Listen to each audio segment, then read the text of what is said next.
So I want to do one of these. Please welcome Sally Pipes.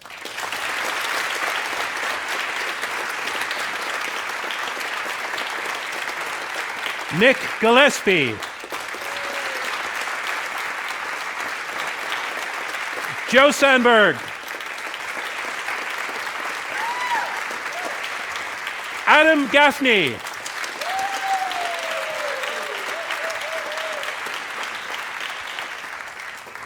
I just want to ask, somebody said something in my ear as I was talking. Is there any problem that I need to be aware of? No trapdoors, okay.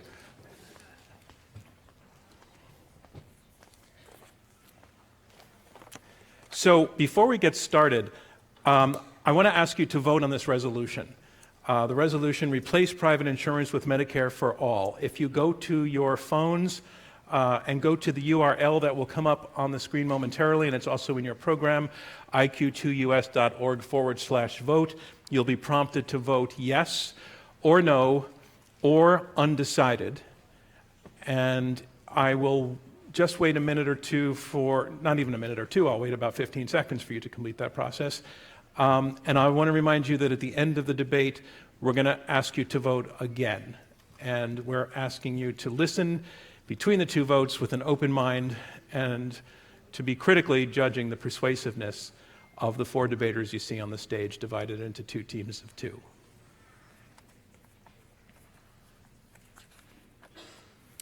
Okay, looks like everybody's got that back done, and we're going to now officially launch the program itself with all the preliminaries out of the way with one of your great rounds of applause. Thank you. A while back, we held a debate in which the resolution was the U.S. healthcare system is terminally broken. And guess what? That resolution was actually defeated. And yet, the idea that the system is broken is certainly the presumption of another idea that more Americans are telling pollsters that they are now in favor of and that Democratic candidates for president are endorsing and promoting. And that is the idea of a single-payer system where the government picks up the bill for everyone's health care coverage, and private insurance more or less goes away, at least for most people. Once seen as an outlier concept, single payer is definitely getting a rhetorical tryout for this period in time, and it's so controversial still that we think it has the makings of a debate. So let's have it. Yes or no to this statement: replace private insurance with Medicare for all. I'm John Donvan. I stand between two teams of two who are experts in this topic, who have thought about it long and hard. They will be arguing for this resolution and against the resolution, which again is replace private insurance with Medicare for all. As always, our debate will go in 3 rounds, and then our live audience here at the K Playhouse at Hunter College in New York City will choose the winner. And as always, if all goes well, civil discourse will also win. One more reminder to the audience: if you haven't done it yet or just arrived, please cast your pre-debate vote. iq2us.org/vote is the URL. You'll be prompted to cast a vote for the motion, against the motion, or to declare yourself undecided. And we'll keep that first vote open for a couple more minutes as the program unfolds. And it's going to be the difference between the first and the second vote that determines our winner.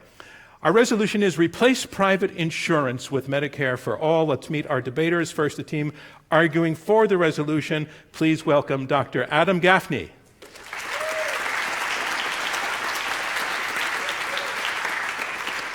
Adam, welcome to Intelligence Squared US. You are a pulmonary specialist. You're the doctor on the stage at Harvard's Cambridge Health Alliance. You're also president of Physicians for a National Health Program. Adam, it's great to have you on the stage. Thanks so much. Thank you for having me. And let's meet your partner, please, ladies and gentlemen. Welcome Joe Sanberg. Hi, Joe. You are a progressive entrepreneur. You're co-founder of Aspiration.com. You're also co-founder of the advocacy group Working Hero Action. You are one of the nation's top activists for the Earned Income Tax Credit, which helps low-income families. It's great to have you on the stage. Thanks so much. Thanks for having me. And we have two debaters arguing against the resolution, replace private insurance with Medicare for all. Please first welcome Nick Gillespie.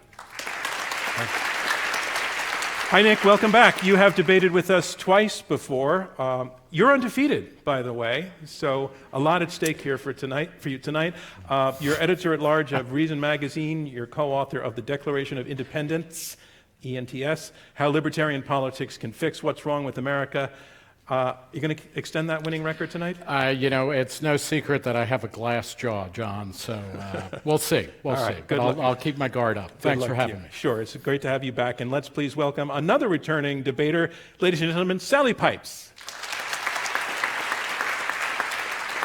As I said, Sally, you're an IQ2 US alum. You are president and CEO of the Pacific Research Institute. You're a prolific writer on healthcare, including your column Piping Up for Forbes.com. That comes from your name, I'm guessing. Yes, yeah. I figured that out. Your forthcoming book is called False Premise, False Promise, The Disastrous Reality of Medicare for All. Sally Pipes, welcome back to Intelligence Delighted Squared. to be here. So, ladies and gentlemen, our teams arguing for and against the resolution.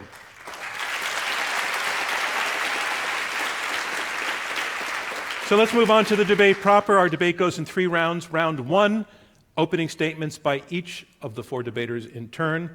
The first to speak in support of the resolution, replace private insurance with Medicare for all, is president of the Physicians for a National Health Program. And Adam, you can make your way to the lectern. Please, ladies and gentlemen, welcome for his opening statement, Adam Gaffney. Thank you. So let's be clear. On one issue, there is no debate. The United States has the costliest healthcare system in the world, and despite that, we leave nearly 30 million people uninsured and many more with insurance that is so skimpy it's basically junk. As an intensive care unit physician, I have seen the harm that our system imposes on patients, care delayed, care foregone because of cost, with catastrophic results. These are the facts, and we're here to discuss tonight how do we deal with them. Our side is going to argue that a single-payer, improved Medicare for all system is not only the best way forward, it is actually the only way if we are going to solve 3 of the gravest problems of the American healthcare system. So what are those problems, and how will single-payer solve them? Number 1, we have to cover everybody. As I mentioned, nearly 30 million people are uninsured in this country, and that problem is getting worse. Now, you may hear sometimes that it doesn't matter very much because hospitals can't turn you away if you show up. So what's the big deal? Believe me, it is a giant deal. If you're uninsured and you go to the hospital and are admitted, you may accrue tens of thousands of dollars of medical debt, bankrupting you. But for the uninsured, the cost of physician care is often too high. The cost of prescription drugs are too high. So what do the uninsured do? They go without the care they need. In the ICU, I have seen patients with common conditions like diabetes, like high blood pressure, not get the care they need for years because they were uninsured and wind up with life-threatening complications into the intensive care unit. I do not want to see that anymore, and we don't have to. It's a choice we make. Medicare for all would solve that problem by covering everyone the day it is implemented. Everyone in, no one out, problem solved. Let's move on to problem number 2. We also have to improve coverage for everyone else. Now, you're going to hear from the other side tonight, I think, that Americans love their private health insurance. They don't want to give it up. But the reality is, private health insurance is failing Americans from coast to coast, and they know it. Insurance deductibles, the amount of money you pay out of pocket before insurance kicks in, are rising. Insurers' greed keeps Americans from the health care they need. And what is the consequence of those high deductibles? People don't get care. Children with asthma don't get their inhalers filled. Seniors don't go to the physician and wind up potentially in the hospital instead with complications of chronic illnesses. A recent study found that women with high deductible health care plans, which are becoming the new normal, are very likely to put off diagnosis and treatment of their condition. It means that people are using GoFundMe to raise money for their medical care, even though they have health insurance. So Medicare for All would solve these problems very quickly and very simply. Everyone would get a public insurance plan that would cover your healthcare needs without copays or deductibles. Does that sound like fantasy? No, it's how it works in many countries in Europe. It's how it works in Canada. We can do it here in the richest country in the world. All right, that brings me to the final goal, controlling costs. So you may hear from the other side tonight that, well, that all sounds good, but how are we going to pay for it? Well, I'll tell you how we're going to pay for it. We're going to pay for it because our current system is far more costly than it needs to be. Let me give one example. Private health insurance companies take 12% of every premium dollar you give them in their overhead. For their profits, for their administration, for their marketing, in order to fight with doctors, in order to fight with patients. That is 6-fold higher than traditional Medicare, which only takes 2% for its overhead. That is enormous waste. Meanwhile, on the other side, hospitals are employing armies of billers and coders to fight with the insurance companies. We spend $80,000 per physician in this country just to cover the cost of their interactions with insurers. That's 4-fold higher than Canada. So that wastes time that physicians should be spending with their patients, and it wastes time that patients should be spending recovering from their illnesses. We don't need to do it this way, and the simple fact is that a Medicare for All system could save hundreds of billions of dollars in administrative waste, money that could cover everyone. We could use to cover everyone. So, in closing, the profound suffering imposed by our ailing healthcare system deserves strong medicine. There's a reason why a majority of Americans support Medicare for All. There's a reason why so many physicians think this is the best reform both for themselves and for their patients. It is the only reform that can actually deliver universal health care while delivering the cost savings to pay for it. For all of those reasons, I ask you tonight to vote yes on the motion that we replace private health insurance with an improved Medicare for All system for everyone in the country. Thank you. Thank you, Adam Gaffney. The resolution, replace private insurance with Medicare for All. Here's our first speaker to argue against the resolution, editor-at-large at Reason Magazine, Nick Gillespie. Hi. Thank you, everyone. And what I want to start with is I want to start with the things I think that we agree on, all four of us on the stage. I won't speak for John, but I suspect he's in on this too, which is that we want a country where people can pursue life, liberty, and happiness as they define it. And we want a country where people who want health insurance and who have medical care, that they get it, that it's universal and accessible to all. The question is, how best do we get there? And let me lay out quickly the reasons why I'm against the idea of Medicare for All, particularly the way that it's talked about by Bernie Sanders, who is really the impetus for this conversation. And he talks about it as Medicare for All means no premiums, no copays, no deductibles, and no more time wasted arguing with profit-driven insurance companies. Does anybody? Yeah, that all sounds great, doesn't it? Okay, now how exactly do we get there? Because we don't just want a system that is available for everybody. We also want one that is constantly improving and innovating. And one of the things that's interesting in Adam's statements, he didn't talk about improvements in healthcare. He didn't talk about innovation. He didn't talk about growing the ability of people to get more healthcare, even as plainly we would be increasing the demand. And what I want to talk about, because Sally is the real expert on our side in terms of the details and the nitty-gritty of what the Canadian system is like, which is the only pure single-payer plan out there in the planet. And she's going to talk about the deficits that produces. But think about it in terms of general economics. In terms of a general economic system, markets deliver more stuff to more people in more ways than controlled systems. Than a single-payer system is going to do. So the question is, how do we deal with that? It is true, according to Gallup, the most recent Gallup polls, 80% of people in America say that the quality of their personal health care is excellent or good. 70% say their health care coverage is excellent or good. So most of us are happy with the system as it is. So that means if you're arguing for Medicare at all, you're telling 80% of Americans, you guys, you're all wet. You're wrong about things. One of the reasons for that is because in order to do Medicare for all, and this is according to the proponents of the plan, the cost is going to be between $3 trillion to $4 trillion a year in new taxes that the government will be raising. That's double what the federal government already is raising in taxes. So we're going to be doubling taxes. Some of that will be offset because as private people, we about 50 cents of every healthcare dollar is spent by the government, about 50 cents by insurance companies, employers, and people like that. So we're still looking at least $2 trillion a year in new taxes that you're going to be paying.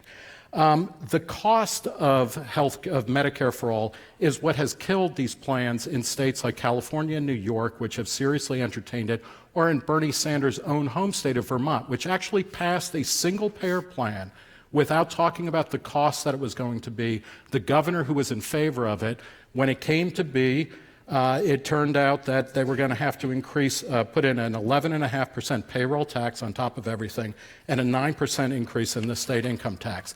They scotched the system. In a state that has fewer than 1 million people, they decided they could not afford Medicare for all. That's an object lesson, Bernie Sanders' home state. Now, Medicare for all, if you go back to this idea that supply and demand is not different when we're talking about medical care than it is, say, when we're talking about groceries or about the production of books or movies or clothing. When you increase the demand for something and you do not increase the supply, you are going to get limited, you're going to get waits, you're going to get waiting lists, you're going to get rationing by a bureaucrat, not by what you can do. There's no place outside of the system in order to go get stuff because it's all been public. It's all been made public. Finally, and this is the other reason to be against Medicare for all, it's going to kill innovation in the healthcare field. And everything that is good about healthcare is better now than it was 50 years ago because of innovation.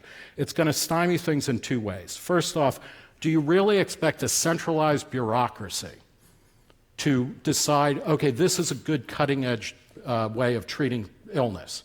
We're going to go ahead with that. The government and bureaucrats in the government in particular, when you have no recourse outside of that system, which is the whole point of Medicare for all, there is no outside, they're not going to be responsive, they're not going to be forward-looking, they're not going to be avant-garde when it comes to new types of healthcare. The other thing, and this goes to Bernie's idea about profit-driven insurance companies. How many of you work for a living? And how many of you work for a wage? Talking about stuff as profit-driven is just mere ideological cant. If you take away a drug company, if you take away a doctor's incentive to make money and to come up with new ways of doing things, which is what will happen under Medicare for all because there will be strident price controls on all sorts of activities in the healthcare space, you're going to hurt the ability to try new things and to make money from doing them. There's nothing wrong with that. So what can we do? And this, I'm going to have to give up my time here in a second. What we can do is do things to make markets function more clearly. Ask yourself, when is the last time, do you know how much your blood test costs you? Even out of pocket. It's unclear. The healthcare system will be fixed if we bring more market signals in so that things are working better. And also we can subsidize people, the 28 million people without insurance, we can give them money to help them buy insurance on the private market. And I'll stop there. Thank you very much for your time. Please vote against Medicare for all if you care about costs, if you care about convenience You're stretching the and time innovation. A reminder of where we are. We are halfway through the opening round of this Intelligence Squared U.S. debate. I'm John Donvan. We have 4 debaters, 2 teams of 2, arguing it out over this resolution: replace private insurance with Medicare for all. You've heard the first 2 opening statements, and now on to the third. Debating for the resolution, once again, replace private insurance with Medicare for all, is Aspiration.com's co-founder, Joe Sanberg. Thank you. Thank you. I grew up in poverty. My mom raised me by herself, and when I was a teenager, we lost our home to foreclosure. I saw my mom wake up in the middle of the night in cold sweats, agonizing over how she was going to help her parents in their final years get health care, how she was going to make sure my brother and I were able to go to the doctor and get the care we needed. I saw her struggle working multiple jobs to pay for her private health insurance because she often worked as a freelancer. The experience I had growing up and the experience my mom had raising me by herself doesn't make me unique. In fact, it puts me in common with the almost 8 out of 10 Americans who live paycheck to paycheck. This debate is much bigger than the question of single-payer health insurance. This debate is about the number one reason that America has a poverty crisis. Poverty isn't what the statisticians have told us, that if you live below some arbitrary mathematical line, you're poor, and if you earn $5,000 above that line, you're middle class. Poverty is whether you have the peace of mind that when your kid is sick, you'll be able to take her or him to the doctor. Poverty is the 8 out of 10 Americans who live paycheck to paycheck. When 8 out of 10 Americans live paycheck to paycheck, we don't have a middle class. We have a massive poverty crisis. And it's a reflection of a changing economy where more and more people don't work for an employer, but work in unstable, unpredictable, freelancing jobs. You know of these jobs, they're part of what's called the gig economy. For an economy where people work for one employer, maybe employer-based health insurance was suitable.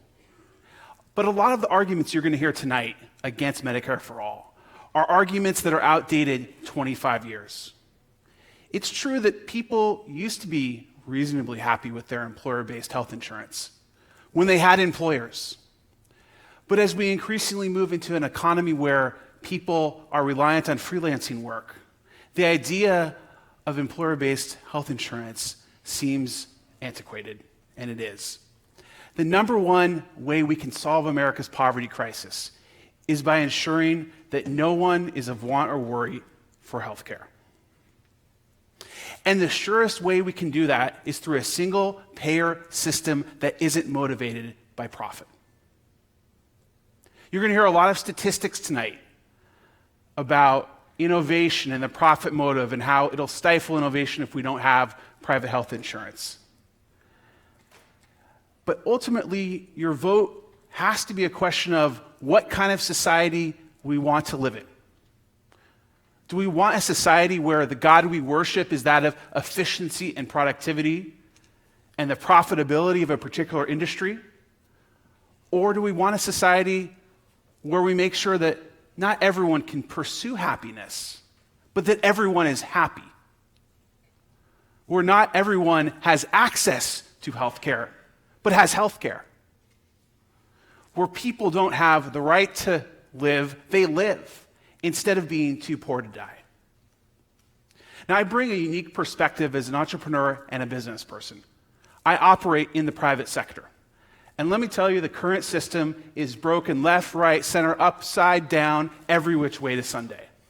And it's not just broken for the 40 million people who don't have insurance and the 40 million people who are underinsured, who are disproportionately women and people of color. But it's also broken for entrepreneurs, for employers, and for workers. And let me give you a couple of examples. The United States is the only developed economy in the world whose businesses have to compete globally without government health insurance. So when our companies are operating in a global marketplace against companies from Germany or Japan or England, they're competing against companies that aren't responsible for health insurance and therefore can direct more private sector dollars to real innovation that's productive, inventing new products and research and development. Second of all, think about the effect on entrepreneurs. You know, at the top level, people think this is a golden era of entrepreneurship, but it's actually untrue. This is a golden era of people starting companies, but they can't survive more than a couple of years. And the biggest reason is those new companies are crippled by health insurance costs. And third of all is let's talk about the gender and racial wealth gap. The gender and racial wealth gap grows and grows with every passing decade. And the reason primarily is that women and people of color lack the kind of collective bargaining power in our economy that they once had in an era of stronger unions. But there's something else that suppresses the bargaining power of low-income workers. Imagine your hesitation to ask the person who controls whether your kid can go to the doctor for a raise. Aren't you going to think twice about going to that person and asking for more money, knowing that if you piss that person off, he or she can control whether you take your kid to the doctor? In conclusion, as you hear us expound on the merits of single-payer health insurance, and you hear statistics from this side and from our side, remember that this is fundamentally about a question of, we want a country where people make money off of those who die and don't have access, or a country that prioritizes ensuring that no one is too poor to live. Thank you, Joe Sanberg. Our resolution again, replace private insurance with Medicare for all. And here to make her opening statement against the resolution, CEO and President of the Pacific Research Institute, Sally Pipes. Thank you. Thank you. Medicare for All is more popular today than ever. Senator Bernie Sanders' 2019 bill has 14 co-sponsors. Congressman Pramila Jayapal's single-payer bill has 118 co-sponsors. 50% of Americans being polled today support the idea of Medicare for all. But in spite of that, I am confident that I can make the case against Medicare for all, and by the end of the evening, that you will decide with Nick and myself that you should vote against the proposition. Support for Medicare for all rests on several misconceptions, the most important being the idea of Medicare for all. Medicare for all would simply enroll everyone in a government health insurance plan. Medicare, as we know it, along with Medicaid, would be eliminated. Private health insurance would be banned, and 1 million people in the insurance industry would lose their jobs. All Americans would be in a single-payer healthcare system. The only thing that this program would borrow from the Medicare program is the payment structure, and that's a problem. Doctors would be paid Medicare rates, which are 40% below what they get paid for treating private patients. Private patients subsidize doctors for treating Medicare and Medicaid patients. If we eliminate private insurance, doctors and hospitals will lose significant amounts of income. Many doctors will decide they want to reduce the size of their practice, they want to quit medicine, or they want to go into another profession. That will exacerbate our nation's doctor shortage. Already, the American Association of Medical Colleges has predicted that by 2030, America will have a doctor shortage of 120,000 doctors. Of course, these are all hypotheticals. So let's look at two countries that have Medicare for all, or a version of Medicare for all systems. After more than 70 years in operation, the National Health Service, the UK's socialised health system, hasn't found a way to treat an unlimited stream of patients and with the limited resources they have. In England today, more than 4 million Brits are waiting for medical treatment. Some are waiting for an appointment because of the dwindling number of doctors in the UK. Others are the victims of rationing.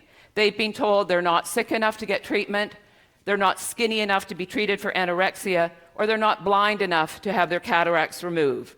Recently, the National Health Service said, in a way to reduce waiting times, they should conduct group appointments where one general practitioner, we call primary care, would see up to 15 patients with the same condition at the same time. But even the UK allows private insurance. That's not the case in Canada, the country where I grew up. In Canada today, there are over 1 million people on a waiting list waiting for a procedure or a treatment. The cost of lost wages for these people who cannot work, according to the Fraser Institute, is $2.1 billion. Canadians are not facing short waits. In 2018, the median wait time from seeing a primary care doc to getting treatment by a specialist was just under 20 weeks. Canadian patients may face further waiting times. Doctors frequently prohibit patients when they book an appointment to discuss only one issue. If you need to talk a second or third issue, you have to book a second or third appointment. It's no wonder that 323,000 Canadians in 2017 left Canada and went abroad to seek treatment for conditions that they thought they needed care immediately. There are countless stories. My friend Dr. Brian Day, who runs the illegal Cambie Clinic in Vancouver, Canada, he's an orthopedic surgeon. He does 60,000 surgeries a year at his clinic. And the government of BC has been challenging him, saying it's illegal, and the government wants to shut him down. In Great Britain, the stories are the same. Brett King and his wife, their son needed cancer treatment. He was age 6. They couldn't get it in the UK. They said it wasn't worth it. He went to Spain and had the treatment, but the parents were sent to jail for taking their son abroad. Mick Jagger, the Rolling Stone frontman, when he was diagnosed with needing a heart valve replacement, he came to New York's Presbyterian Hospital and had the surgery. When he was in recovery, his younger brother in the UK said, "Thank goodness that Nick has not got to wait in line for the National Health Service." Canadians and Brits pay a lot for the care that they wait. It's not free. Bernie Sanders will tell you single-payer health care is free. The average Canadian family last year paid $13,330 in hidden taxes for a health care system that rationed care and had long waits. The taxes that Americans would face under Medicare for All would undoubtedly be higher, as Nick has said, since it would cover everything under the sun: dental, vision, long-term care, drugs. The Canadian system doesn't even cover those things. Long waits, high costs, poor outcomes. This is a harsh reality for millions of people around the world who are living under versions of Medicare for All. America's largely private health insurance system does merit reform, I grant you that, but Medicare for All is not the solution. I hope you will realize this and join me in voting against the motion. Thank you. Thank you, Sally Pipes. And that concludes round one of this Intelligence Squared U.S. debate, where our resolution is replace private insurance with Medicare for All. Please keep in mind how you voted at the beginning of the evening. We're going to ask you to vote again at the end of the evening after you've heard the arguments. And I want to explain again now that we give victory to the team whose numbers have changed the most between the first and the second vote. That team becomes our winner. I want to let you know actually, I'll get back to that later on. I want to move on to round two. Round two is where the debaters address one another directly, and they take questions from me and also from you, our live audience here at the K Playhouse in New York City. Our resolution is replace private insurance with Medicare for All. The team arguing for that resolution, Adam Gaffney and Joe Sanberg, have said yes, Medicare for All indeed is strong medicine, but they say it's the medicine that is needed now that we're in a country which is the richest in the world, but also produces the costliest healthcare costs in the world, yet with many millions of people still uncovered. That Medicare for All is a way to make a system that would be universal, that would eliminate the things that wear down people who are poor, of meager means, such as high deductibles, and also that it would be a system that, by unifying all of the operations under one payer, would reduce a lot of the bureaucracy and the bloat, which they say is a major problem in working with multiple insurance companies, where administration, they say, goes into the hundreds of billions of dollars. With 8 out of 10 Americans living paycheck to paycheck, they also point out that looking to your job for your insurance is an outmoded idea. We're not in that world anymore because the way that people work has also changed. The team arguing against the resolution, Sally Pipes and Nick Gillespie. First of all, as we just heard Sally say, they're not saying the system doesn't need reform. They are saying that Medicare for All is the wrong way to reform it. Nick Gillespie has argued that going to Medicare for All puts us in a controlled system, and the controlled systems never work as well at delivering what needs to be delivered as markets do, that going to Medicare for All would squash innovation, would squash improvements, that it would require $3 to $4 trillion in new taxes, that it hasn't worked. The team says it hasn't worked in places like Vermont. They very vividly describe problems in countries that have such systems as Canada and the United Kingdom. They basically don't believe that bureaucrats will have the vision to make the kinds of decisions that lead to innovation and improvements in healthcare of the kind that we've all experienced over the last 50 years or so. Basically, they're saying that it would have too radical an impact on our system, throwing 1 million people who work in the insurance industry out of work, causing doctors to give up the field because the way that they get paid would become very, very full of disincentives for them. So there's a lot there.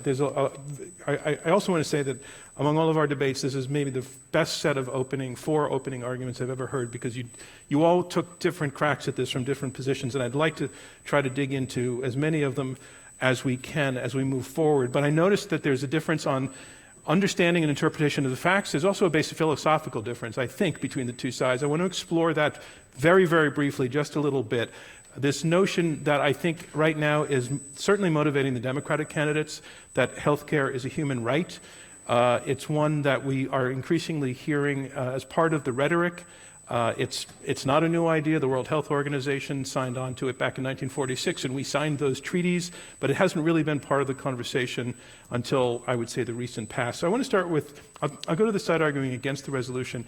This question, do you think healthcare is a right, and how does that inform the position you're taking on the resolution? Sally Pipes. Right. Well, healthcare to me is neither a right or a privilege, as it's being talked about. Healthcare is a good and service, and like all goods and services, healthcare is necessarily scarce. Declaring a right to healthcare that is green-lighting essentially unlimited demand for healthcare will not miraculously engender unlimited supply to meet the demand for healthcare. It's also unclear what a right in healthcare really is. Does it mean the right to the very best doctors, the very best care, or simply a right to equal care? If the latter, would the government have to ban people from paying for better care? And does the right to health care come with any corresponding duties? If I have a right to health care, does the government have the right to tell me, myself, that I am not healthy and that I can't have health care? Do I waive that right if I'm a smoker or if I'm obese, as in the UK? British people that are obese or smokers are having a hard time because doctors are told not to treat them. So I believe healthcare is not a right. Let me bring the same question to Adam Gaffney. Healthcare absolutely should be a right. It's not a right in this country because we care more about the interests of the private insurance industry and their shareholders than we care about the rights of American patients. So yes, it should be a right. It's not some, complicated philosophical question. We consider a lot of basic social services rights in this country. We think children have a right to an education. Are teachers a scarce resource in some sense of the word? I suppose. Does that mean we force kids to pay for their education, and the ones who don't have enough money don't get to go to school? What kind of a society treats these fundamental social services that we all require as no different than luxury commodities? So absolutely yes, healthcare should be a right. Nicholas. I think Adam's response there shows the kind of paucity of this argument, to call something a right or not. Let's talk about food, for instance, because what I want people to keep thinking about is the idea that medicine, the delivery of medicine is no different, say, than the delivery of food. To say people have a right to food, what does that mean exactly? It doesn't get us very far. But if we look at the food system in America, we create massive amounts of food. Joe, you became a millionaire by creating Blue Apron, right? A new way of selling food to people. Yes? Just a millionaire? Multimillionaire. And you're Presbyterian. But what I'm getting at is that we don't say because some people don't have enough food, the government should then dictate the prices and the offerings throughout all of the food in the world. What we do as a society, and again, we don't need to talk about rights, what we decide as a society is to say, look, we don't want people to go starving. So we're going to create subsidies. We're going to create programs by which they can get the food that they need. We can do that better or worse, but it's the same thing with healthcare. I think to talk about it as a right or not a right doesn't get us very far, and mostly what it does is it takes away from this idea. If 80% of us are happy with our health care. I'm not sure I'm in that 80%, by the way. But if 80% of us are, what do we do to help the 28 million, not the 40 million? Before you move on to that, I want to stay on the right question for Joe Sanberg. Yeah. I want to make 3 points. First of all, if 8 out of 10 Americans are living paycheck to paycheck, do you think 8 out of 10 Americans are happy with their health insurance? Probably not. Which one is lying then? Second Which of all, 80%? Yeah. second of all, the question about whether health care is a right ultimately is your decision to make in this vote.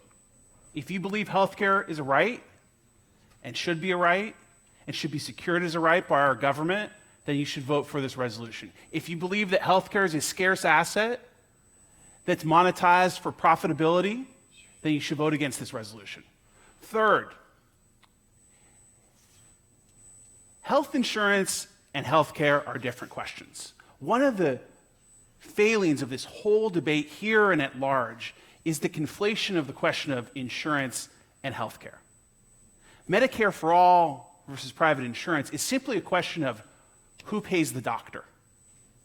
In the present system, we're all paying health insurance companies that take 20% or so of what we pay them to spend on administrative costs and profitability for shareholders, and then use the other 80% to pay the doctors. In this program called Medicare, which serves 60 million Americans who most need health care, the highest acuity Americans, only 2% of dollars paid to Medicare go to administrative costs. Medicare is one of the greatest organizational triumphs in the history of humankind, and that's no exaggeration. Joe, let me break in there to let. So they keep Joe, making the case about private health insurance, Joe, but I it's can't. one Joe, of the most inefficient Joe, delivery mechanisms for health insurance Joe. known to mankind. seriously, ask me for the extra time because you had a really long run there, and it's just not fair to everybody else. As good as you were, give everybody else a shot, okay? Fair enough. Thank you. Thanks a lot. So I want to take to your opponents. One of the points that was made in the opening, I'll take it to you, Nick Gillespie, is that Medicare for all has the virtue of, by definition, being universal. That, and I want you to respond to that. That's a worthy goal. It's a necessary goal. I think they're saying, and Medicare for all, by definition, addresses that issue. I think that it is a fair point and a good question to say, why doesn't everybody have access to health care? And again, I take Joe's point, that health care and health insurance are two separate things. And what we really ultimately care about is when you need to see a doctor, can you see a doctor? Are treatments being developed that really solve problems that we need to have solved? It's not about insurance per se and things like that. Having said all of that, it's one thing to say, something like Medicaid, which is a federal program that's split with the states that deals with poor people. Poor people have access to Medicaid and they get in the system, and then they can't see doctors because there aren't any doctors who will take the payment schedule that Medicaid puts forward. Right. Same thing with Medicare. Increasingly, doctors are saying, you know what, if I take a Medicare patient, I've got to take 40% less money than I'm going to get from a private company. That's a problem. Again, the main thing to think about here is how do you deal not with the mass of people who are doing okay in a system, how do you deal with the hard cases, the poor people, people with pre-existing conditions? That we can deal with, not by destroying the system and blowing it up and turning it into Medicare for all, but rather by directly addressing people who need help. Let's let Adam respond to some of that. Several things. I mean, first of all, many of the people you're talking about who are doing okay until they get sick. That's the fact. Your insurance may seem fine until you are really sick, until you need chemotherapy, until you are diagnosed with cancer, until you were struck by a motor vehicle. The reality is that that's when you see the flaws in the current system. That's when you experience deductibles that are thousands of dollars. That's when you realize that your networks keep you from going to certain doctors or certain hospitals. Adam, I'm Yes. sorry to interrupt. We have a technical problem. Is everybody hearing that? Yeah. Why don't we take 2 minutes to see how we can clear it? Oh, okay. And I'm just hoping it's not my phone. I was about to make a killer point. Just kidding. No, we'll let you back up and do that again. Let me just get some information from the side. Is this something, should we all go have dinner, or can we? Thanks for pointing it out. Okay. I thought maybe only I was hearing it. Yeah, same here. Yeah. What is that? It's like a buzzing. Yeah. Yeah. Cuban, the Cuban Sorry about salt. that. That's okay. You had passion. It's cool. I just, otherwise, you were on for 3 minutes, and it's all right. Don't worry about it. Totally don't worry about it. You were very gracious about it, so don't worry. I'm John Donvan, and I'll be right back. What do you think we should hit that we aren't hitting? This topic is so hot. What's The topic is so hot.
in a way that is going to create a place where we're all waiting for old-style medical treatment. I have a sense in the last 10 minutes we have not heard very much from Sally. I want to give you a shot to get into this conversation. Oh, I thought I'd been talking too much. So, Nobody has ever said that on this stage. well, I mean, I have talked about the UK and about Canada and about doctors, how they're paid. The fact that my cousin graduated 4 years ago as an orthopedic surgeon. After 2 years, not one of her friends who are orthopedic surgeons was able to get a job in the province of Ontario. So why do you think that would happen here? That has happened because the provincial government has a cap on how many orthopedic surgeons they have. Meanwhile, you have all these people in Ontario on waiting lists to get hip replacements, shoulder replacements, knee replacements, and there are young docs waiting to do the work, and they can't work because they can't get paid because the government is the sole payer. I want to ask Adam, take on that picture that was just of caps on healthcare, people on waiting lists. It's a very, very vivid picture. Rather than walk by it and say it's all right, et cetera, and it would be better because there are so many people unemployed, just deal with that problem. So first of all, it is true that there are some waiting times in Canada that exceed the United States. Other single-payer countries, including the most recent Commonwealth Fund data on international health systems, finds that getting a same-day or next-day appointment is actually more likely in France and the UK than in the US, even if the US is better than Canada. So these are misleading statistics. But I want to just go back to one point that Nick just made, which is that the reason why these overhead costs are so low in Medicare is because they're not clamping down on fraud. That's a very unfortunate argument to make within 1 week of ProPublica releasing a detailed investigative report saying that private insurers are doing nothing, basically, to crack down on healthcare fraud. That's not the reason why traditional Medicare has such low administrative costs. It's because they're not spending all of that time wrangling with providers over costs. And so that's simply not correct. So are you saying that there's no fraud, waste, fraud, and abuse, or mispayments in Medicare? Of course not. There's fraud and mispayments in every healthcare system on earth. The question is, how do we achieve the savings to cover everyone? And I think we've made a very strong case that you need a public insurance system to do that. One other point I just want to make. I want to let Nick or Sally respond to that, and then I want to go to audience questions. You want to Go. Well, And I want to give you about 40 seconds if you could do that. Well, first of all, there are only 3 countries in the whole world that have true single-payer systems, i.e. all private coverage is banned: Canada, Cuba, and North Korea. As I mentioned, the UK has a private system, and about 10% of Brits actually have private care, and it's used a lot, and companies do help to provide that. So it's an important point that Canada is a true single-payer system. In the new World Health Organization study that just came out on cancer survival rates 5 years out, Britain was the worst in 5 out of 7 cancer survival rates. Pancreatic cancer, in the UK, 7.9%. Lung cancer, UK, 14.7%. Canada, 21.7%. All of these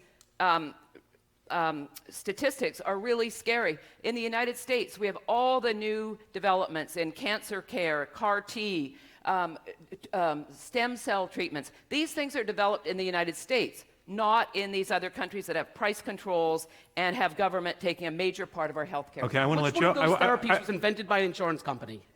None. What's that? Which one of these innovations, which one of these discoveries, which one of these great new advances in medical science was achieved by Aetna, Blue Cross Blue Shield? They're not or in none? the research business. They're But not. it costs So it's irrelevant. It's irrelevant. It costs $2.6 billion from a pharmaceutical biologic idea to bring it to market. Most don't make it. Only about 1 in 10 make it through the trials. I want to let. And they take place here. You don't go to Canada to get stem cell. People come from Canada here. We're running a little bit longer, which is making me very nervous. Oh. So I want to let Joe respond as briefly as you can, and right after that, I want to go to audience questions. Again, raise your hand. I'll call on you. Please have a really good question so that we can make best use of this time. It's got to be on the resolution, and it's got to move things forward. It can't be repetitive, and please don't debate with the debaters. Joe. On the question of outcome, which is ultimately what most matters, longevity in the United States is declining. Did you know that the average lifespan of someone who is in the bottom 70% of income, 7 out of 10 Americans, their average lifespan is decreasing?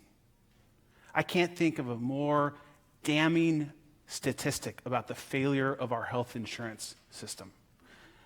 I want to add that there's all these illusions the other side has made about quotas on the number of doctors who can be this, that, or the other. These visions of government-run hospitals. None of that has anything to do with Medicare for all. Medicare for all is simply a question of who pays the doctor, Medicare or private health insurance. Currently, private health insurance takes your money, keeps a lot of it for their executives, for their profit-oriented shareholders, and rations care to people who most need it. Okay, I'm going to step in because I think we've covered that ground a little bit, and I'd like to get to some questions. So if you raise your hand, I have a little bit more difficulty seeing people in the back. There's a woman in a white sweater. Yeah, if you could stand up, thanks. Could you stand up, please? Yeah, this is a question. It would be great, Adam, if you could answer this. And it's really a question. I want to know the answer. Why does it have to be Medicare for all? Why can't it be Medicare for everyone who wants it? I'm going to stop you there because we said at the outset that those are the terms that we set for the debate because we'd be all over the place with different options, and this is one of the ones that's in play. So with respect, I'm going to pass on the question. Totally valid. This is Eddie's question as well. Another question? Right down in the middle, fourth row, ma'am, if you could stand up. Mike's coming for you if you could wait. Thank you for your question, though.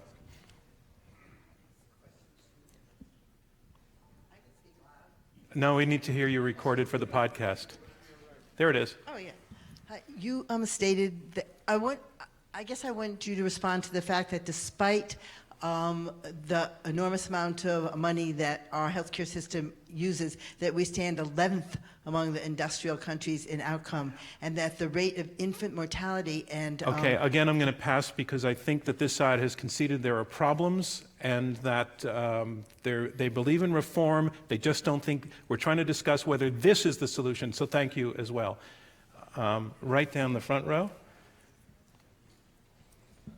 I'm a physician. For the no team, does your argument against Medicare for all extend against Medicare for the elderly as we have it now? Are the philosophical arguments such that you would postulate, let's disband Medicare? I think that's a valid question. Sure, I'm happy to. I am a very late baby boomer. I'm in the second to last year of the baby boom generation, and I'm not going to collect Medicare. Medicare will be bankrupt before I'm even there. I don't think that any entitlement should be based on age. I think all entitlements or all public assistance should be based on need. Seniors currently get a ton of money from the government, both in the form of Social Security and Medicare. I think that should go to poor people regardless of age. So, Nick, to the degree that Medicare represents a universal solution for a certain cohort, you would say no. I think Medicare, as it is currently constituted, it covers less than 50% of its costs through various taxes and premiums and things that people pay into it. It is a big problem, particularly in an aging nation. I'm not in favor of Medicare for all. What I am in favor of is a free market healthcare system that functions like food delivery, that functions like housing, that functions like buying books and TV and clothing and things like that, where we let the market work and do its wonders, and then we subsidize and help people who are not getting enough. Sally, I know you want in on this conversation. I just want to see if one of your opponents would like to jump in on this question about whether Medicare, this program that's been around since 1965 and is enormously popular with the people who benefit from it, was a good idea or not in the first place. Would either of you, and if you don't really have anything meaningful to say on it, if you're just going to say it's great, then I would go back to Sally.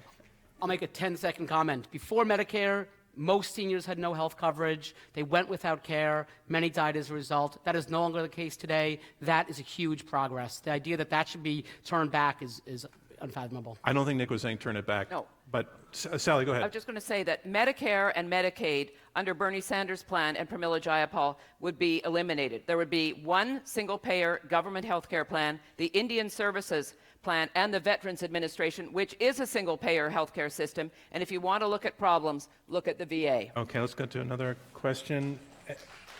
Sir, yep, you're doing this with your hand. That always works with me, so. Thank you. Now everybody's going to. I think this question's for the motion. In order to fulfill a healthcare utopia, you need to have accessibility. It has to be timely and affordable. Does Medicare for all simultaneously improve all three of those aspects? And if not, which two you think are the most important? Run through the list again, the three things: accessibility, affordability, timely, and quality. Thank you. Yeah. One of the underestimated advantages of moving to a Medicare for all system is the tremendous increase in transparency that it would bring to our healthcare system and the improved research, knowledge, and treatments that would come with that transparency. Presently, and Adam can speak to this as a clinician, the medical community relies largely on information that's gleaned from the Medicare system about treatment, outcome, quality of care, procedure. What would happen in a Medicare for all system is the amount of data that we would have would quadruple, quintuple, and likely increase the research and outcomes that are generated from a medical care system. That's an underestimated element. It also, though, speaks to one of the weaknesses of the private insurance system, which is tremendous opaqueness. We don't know really about outcomes. We don't know about procedures. We don't know about costs, in contrast to the Medicare system that's incredibly transparent.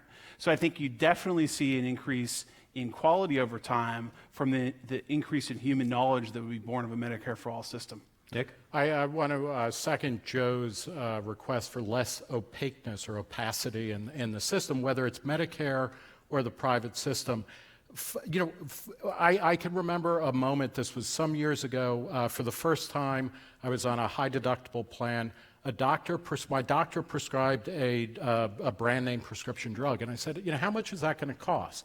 And he was like, I don't have any idea. And I was like, in the examination room, I was like, could you find out? And so he had his nurse go, and they went to my insurance company, found out on the pharmacopoeia, and it said it was like $30 a month or something. And he was like, that's pretty high. I can give you a generic that's $2 a month. Yeah. Why not do that? We need that kind of system, that kind of clarity in every aspect. That's exactly what is lacking in today's system. It's lacking in Medicare Sally, as well. And when Bernie Sanders say you will not have any premiums, no copays, no deductibles, those price signals, which really matter, go totally out the window. So I actually think Medicare for all means nobody's going to know what anything costs anymore. That's a recipe for disaster. Sally, I just want to That's ask. not true. That's not how the Medicare system works. And we're not proposing quote-unquote single-payer health insurance in the abstract. We're proposing specifically Medicare for all. And the Medicare system is the most transparent health insurance system in the world. And we're proposing that we extend it to all. That transparency extended to all. Sally, does Canada have the kind of transparency we're talking about? No, because people don't know. Everyone has a care card. And as Madam Chief Justice Beverly McLaughlin of the Canadian Supreme Court, who just retired, in the 2005 case where the court ruled that Dr. Chaouli should be able to provide health care to people, not just in his office, but at their home or in their trailer or whatever.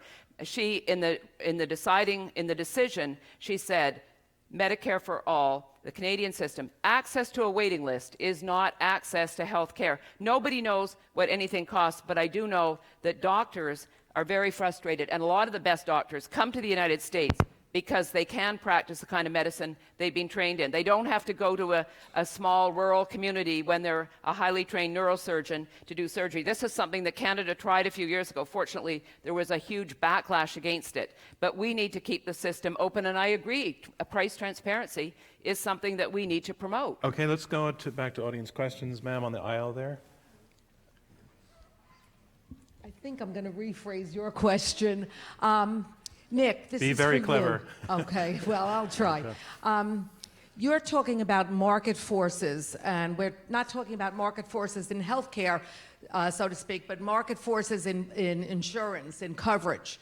How do you think that we have real market forces now when we are not decoupled from employment, when you can't go out of state, when you can't have a little Geico gecko telling you to use their insurance? You can't, when the users and payers are basically not one and the same. There are no market forces now in private insurance. You nailed it. Yep. All right. Yep. No, I disagree with you only in that there are no market forces. There are some market forces, but it's all screwed up because insurance companies act as cartels, and this is because of government regulation. You can't sell insurance across state lines. Certain people get carve-outs. The whole idea that health insurance is treated differently as a form of compensation than cash is one of the original sins of this whole situation. We should not be treating health insurance, if your employer says, you know what, here's $15,000 in health insurance, it doesn't get added to your tax bill. That's a problem. We should all be paid what our employer wants to pay us, and then we should be free to buy health care or not with that money. I think, again, this goes to the question of price transparency. Right. As Sally was saying, nobody knows what anything costs. As a patient, I don't know what it costs. I've gotten bills recently. I moved here a year ago. I went to a doctor, and I ended up getting my insurance company, said, this seemed to be too much, and it was an office checkup, and it was like $600. I had no idea. I paid $35. Something is screwy here. Adam. Well, one cost we do know is that the U.S. healthcare system is twice as expensive as the healthcare systems of other high-income nations. Mm-hmm. So despite that lack of transparency, we're spending a lot more. The fact is that healthcare cannot be treated as another market good. Why? Why is that? Because in a market system, those who can afford healthcare get it, those who cannot afford it don't, and suffer. And that is what we have in the United States. We already have the most market-driven system compared to these other systems. I think you'd agree. And as a consequence, we have tens of thousands of people dying a year because of lack of access to healthcare. One final point. The idea that why can't healthcare just be like, beer or cars or luxury TVs. There's one good reason why we can actually eliminate copays and deductibles for healthcare and not have this explosion in healthcare demand. It's because people don't want to take drugs they don't need. They don't want surgical procedures they don't have to have. They don't want brain biopsies. They don't want to be in the hospital more than they have to. So there is a self-limited demand. You can, in fact, eliminate copays and deductibles, and people will get the care they need when they need it. But Sally Pipes, you have argued that when people really don't have to pay anything, the demand's going to soar rather than, and your opponent is saying that it would be self-limiting. So take that on. Well, I believe it will soar because, as I say, Canada spends about 11% of gross domestic product on health care, and we spend 18%, which is a lot. But Canada spends 11% because the government says that's what the government can afford to spend, and that's why you have ration care and long waiting lists for care. That is just a fact. And so universal choice will lead to universal coverage. You know, there are PPO plans, there are HMO plans, there's fee-for-service, there's Medicare, there's Medicaid, there's the CHIP program, there's the VA. But, you know, things like short-term limited duration plans for people who are between jobs. I mean, it is a disaster that during World War II, when wage and price controls were in, the government gave employers the right to write off the cost of health coverage, and we as employees would get it tax-free. It was a way to attract people when you couldn't pay people more. But that distorted the whole system, and we should all have our own individual coverage, and it should be private, and there should be many options. Universal choice will lead to lower cost and better coverage. Okay, we have time for one or two more questions. Ma'am in the white sweater, 5 rows in.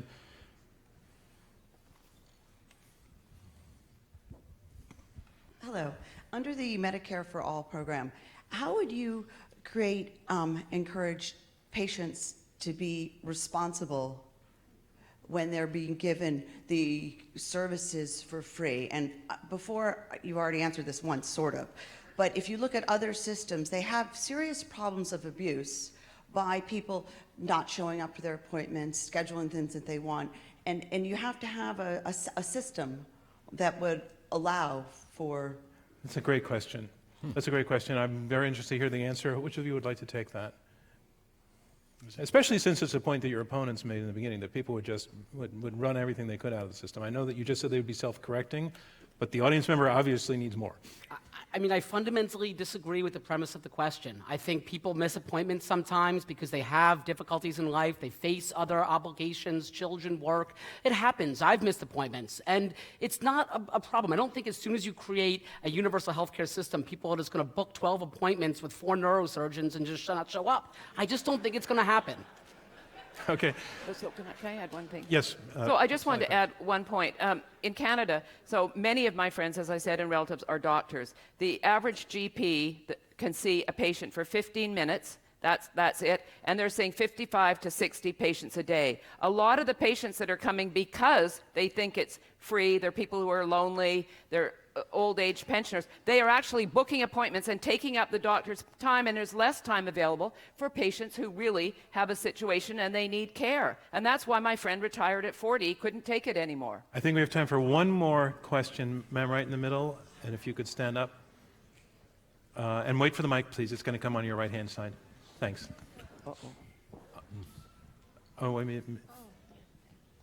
Thank you. Okay, thanks. I would like to point out that in order to get Medicaid, a person cannot have more than $2,000 income. That's not right. And that's for people who are poor and also people with disability. And what I don't like about this fact, when my daughter with autism earns overtime and she wants to put her check into the bank, she needs my help to figure out, and the teller's help in the bank. With respect, I want to break in because you're sharing a personal story. In fact, I know a lot about autism, and I would like to talk with you about it afterwards, but it's a little bit off the point, and I'm saying it with respect. And I want to, do we have time to try one more question? Yes? Front row. Oh, there's 3 people. Second row I meant, sorry. Right, Be great with this question, okay? No pressure. This question is for Nick. You said that you wanted a free market healthcare system, but you also mentioned that you wanted transparency within that system. So my question for you is, how would market forces ensure transparency within a healthcare system? Oh, okay. Yeah, good question. I suspect that they would ensure transparency in the same way that grocery stores ensure transparency. What something costs is right there on the shelf. When you go to the cash register, you're asked to pay a certain amount, and that's it.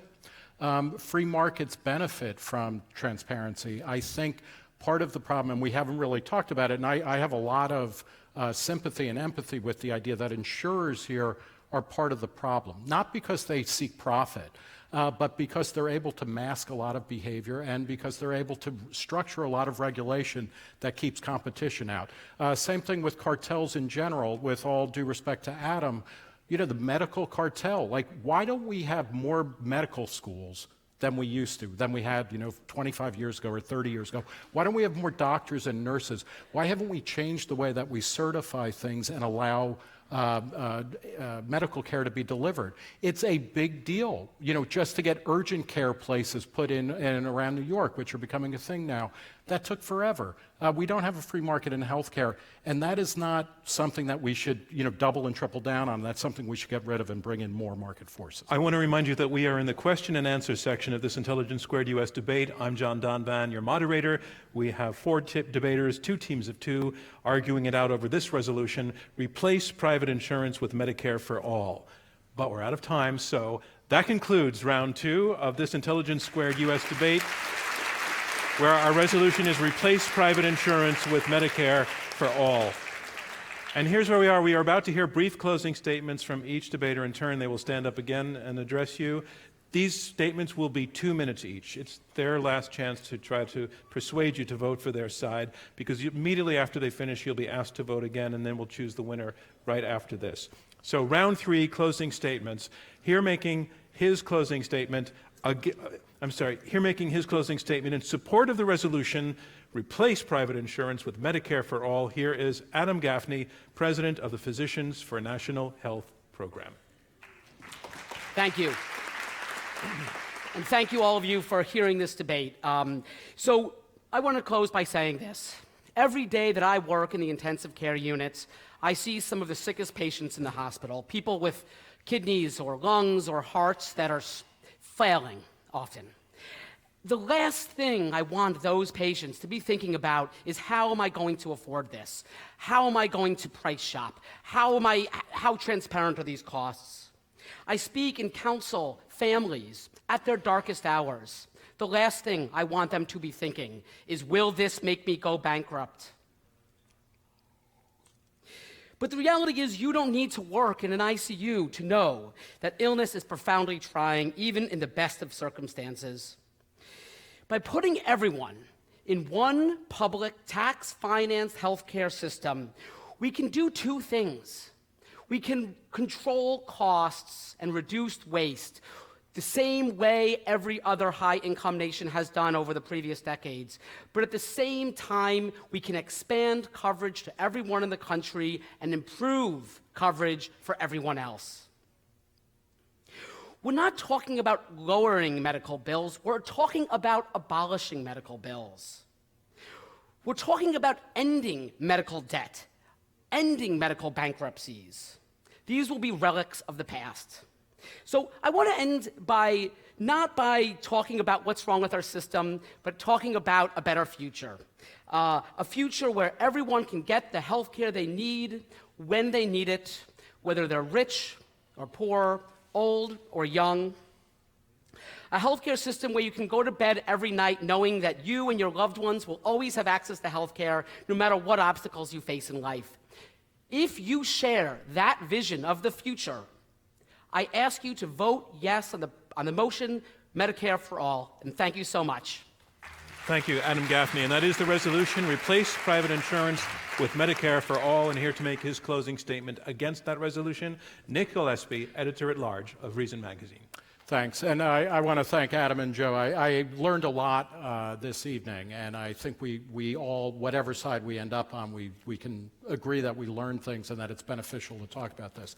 I want to talk real briefly about my experience with an HMO. This was in the late 80s. I was in grad school, and I was buying my first health care plan. My parents were children of the Depression, and they said, you know, get as much health care as you can no matter what, because you never know what's going to happen. So I bought an HMO plan that cost $2,000. I was making $9,000 a year at the time. It was great. It covered everything. The first day that I was eligible, I went there, I booked an appointment, and I got about 30 tests done. And as I was walking out, I saw a machine in the hallway, and I said to the doctor, what's that do? And he's like, oh, well, it does this. Do you want it? Let's hook you up and give you a test. It was great. Everything was free. There was no price other than what I had paid already, and which would take me over a decade to pay off $2,000 that I put on a credit card check. Kids never do that, okay? It compounds. The next time, so, that's great. That's Medicare for all. The bill is paid and then it's free. The next time I went to the HMO in order to get treatment because I had a rash or something, they were like, is it life-threatening? Is it dangerous? Do you need to go to the emergency room? No, we'll see you in 6 months, because everything was maxed out. That's what happens when you increase demand and you don't do anything about supply. That is what will happen with Medicare for all.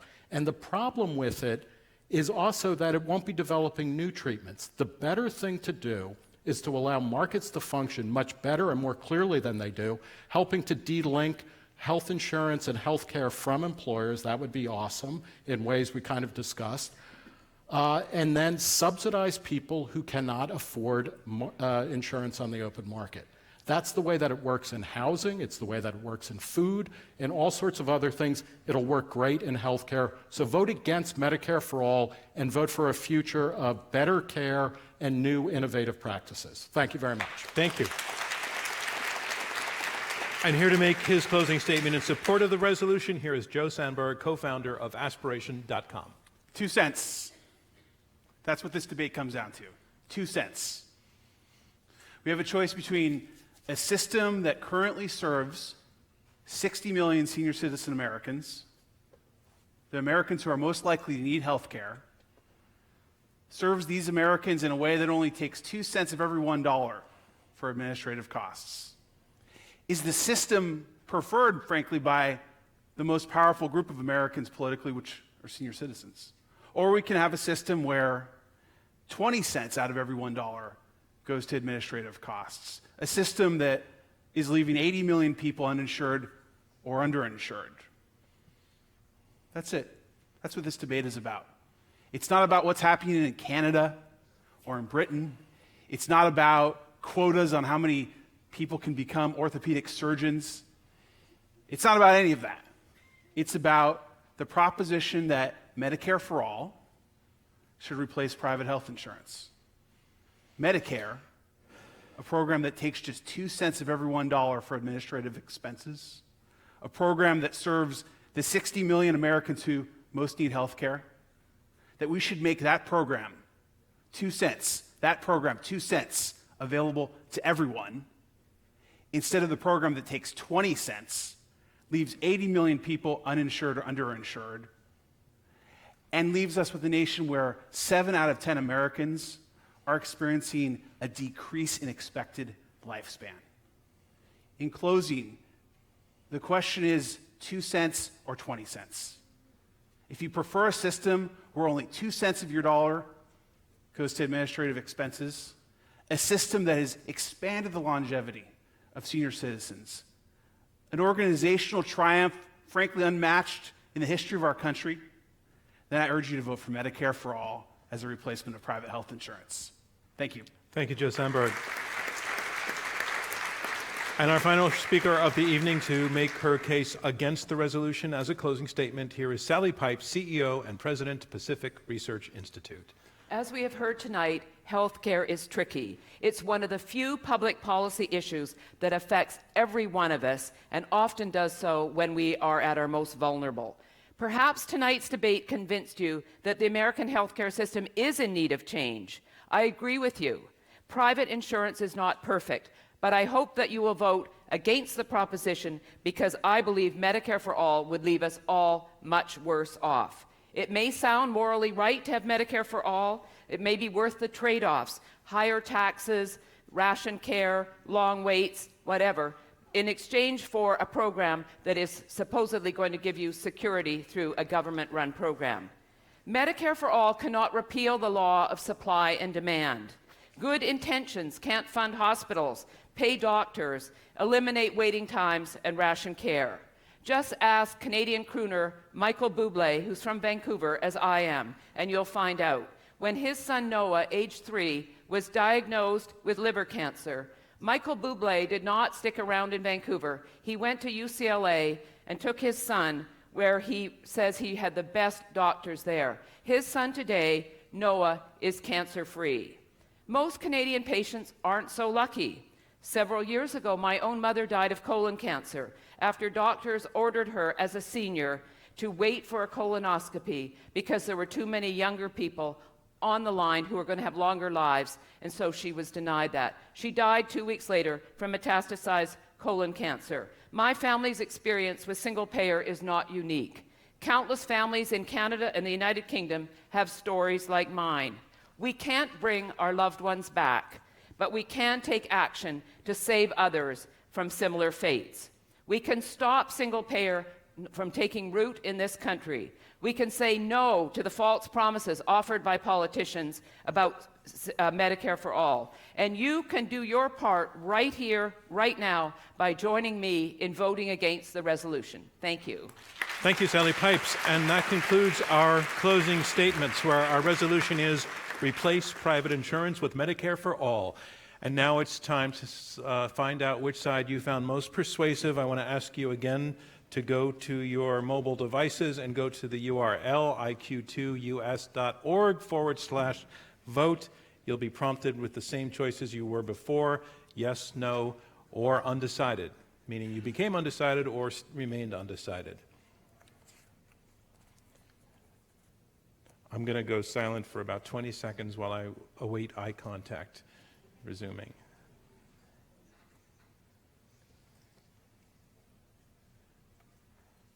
Okay, I'm going to let me say something that I really feel compelled to say after this debate. I said your opening statements were among the 4 best I've ever seen. I got to say the same thing about your closing statements. They're all different, all came from different perspectives, were full of passion, really, really well constructed. You know, when we have future debates, I'm going to refer people to your closing statements as four in a row that were really great. And on top of that, it's so clear that there's a very, very profound philosophical divide, maybe some very serious disagreements on core values, and yet I felt that you all 4 of you treated each other with respect and civility and dignity. You listened, you truly listened to each other, and that's the goal of the thing that we do here. So I want to thank all 4 of you for the way that you did this.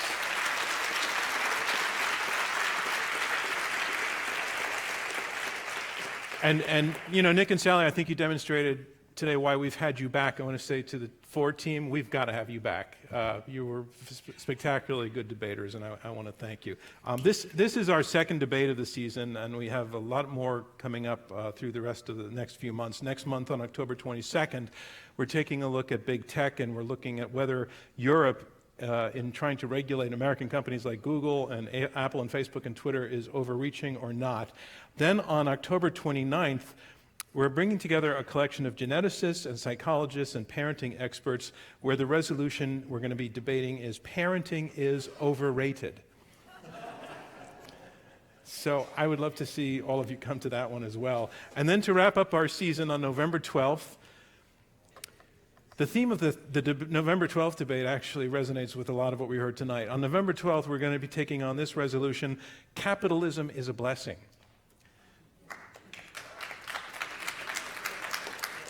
Well, that's not an assertion we're making. That's the resolution we're debating. There's going to be a side arguing against it. You can learn more about that and buy tickets to our debates on our website, iq2us.org. I also want to let you know that we're a nonprofit organization.